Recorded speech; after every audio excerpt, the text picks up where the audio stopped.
ils ont marché dans l'ombre.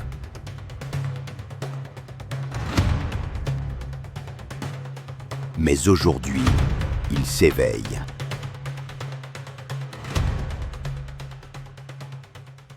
Il y a des noms que l'histoire a murmurés, des noms portés par le vent, effacés des livres, mais gravés dans la mémoire des peuples.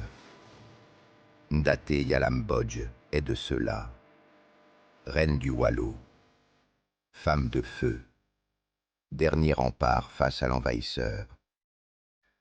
Elle était reine dans un royaume de sable, de palmiers et d'orgueil. Elle refusa l'humiliation, la domination, l'effacement. Elle leva la tête, puis leva une armée. Voici l'histoire de Ndaté Yalambodj, la dernière reine du Waalo. Sa sœur, Ndjumbembodj, gouverne avant elle. Et lorsque vient son tour, Ndaté Yala accepte la couronne. Non pas pour briller, mais pour protéger. Elle est jeune, mais elle connaît déjà le poids des trônes dans les royaumes convoités. Née vers 1810, Ndaté Yalambodj appartient à une puissante lignée matrilinéaire du royaume du Waalo, au nord du Sénégal. Le Waalo était un royaume structuré, gouverné selon des règles où les femmes, les linguères, conseillères, stratèges, bâtisseuses, pouvaient devenir reines et avaient un poids politique majeur, là où la couronne se transmet par le sang des mères. En 1846, Ndaté Yala accède au trône, succédant à sa sœur. Elle devient la dernière souveraine du Waalo. Le Waalo est un carrefour, un royaume d'eau et de poussière entre la Mauritanie, les tout-couleurs et les ambitions françaises. Au sud, les colons français de Saint-Louis avancent, lentement, par le fleuve. Ils convoitent le royaume depuis des décennies. Au nord, les razzias et les alliances fragiles. Le Waalo est affaibli par les conflits internes et les alliances instables. Ndaté Yala voit le piège se refermer. Elle n'attend pas. Elle tente d'unifier les forces.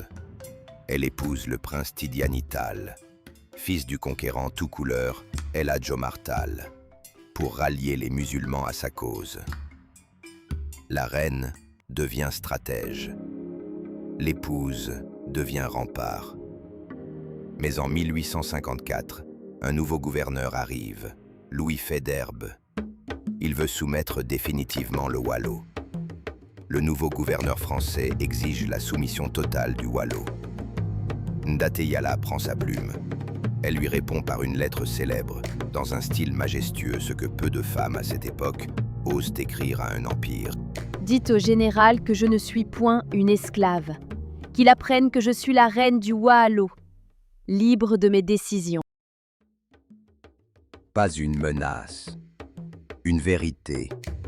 Et dans ces mots, une armée se lève.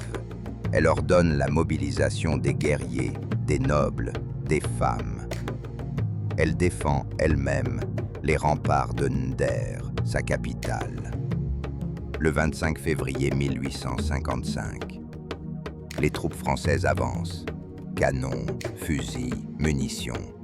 En face, le peuple du Waalo. Cavaliers, arcs, lances, et la foi de ceux qui préfèrent tomber debout que vivre à genoux. Les forces de Ndaté Yala résistent vaillamment, mais la technologie coloniale écrase la vaillance locale. Le combat est inégal. Nder est incendié. Les cris se mêlent au tambour. Le royaume du Waalo tombe. Mais Ndaté Yala reste droite. Elle est finalement capturée. Capturée, déchue. Elle est envoyée à Saint-Louis, une maison coloniale, une cage dorée. Son regard se perd dans l'eau du fleuve. Là où autrefois, elle lisait les messages du vent, là où elle était reine. Elle meurt quelques années plus tard, loin de son trône, mais droite dans sa dignité. Elle meurt loin de ses terres, mais elle n'est pas vraiment morte, car les reines qui tombent dans la dignité renaissent dans la mémoire. Ndaté Yala est la première femme africaine à avoir adressé une lettre diplomatique de défi à la France. Elle incarne la souveraineté noire, la dignité féminine, la résistance face à l'invasion. Stratège, mère d'un peuple brisé, mais fier. Elle n'a pas sauvé le Waalo, mais elle a sauvé l'honneur. Et aujourd'hui, alors que le silence a recouvert bien des noms, le sien revient comme une promesse. Ndate Yalam Bodj, reine, résistante, mémoire debout. Abonne-toi à l'éveil des oubliés pour découvrir ces figures qui ont dit non quand tout le monde pliait.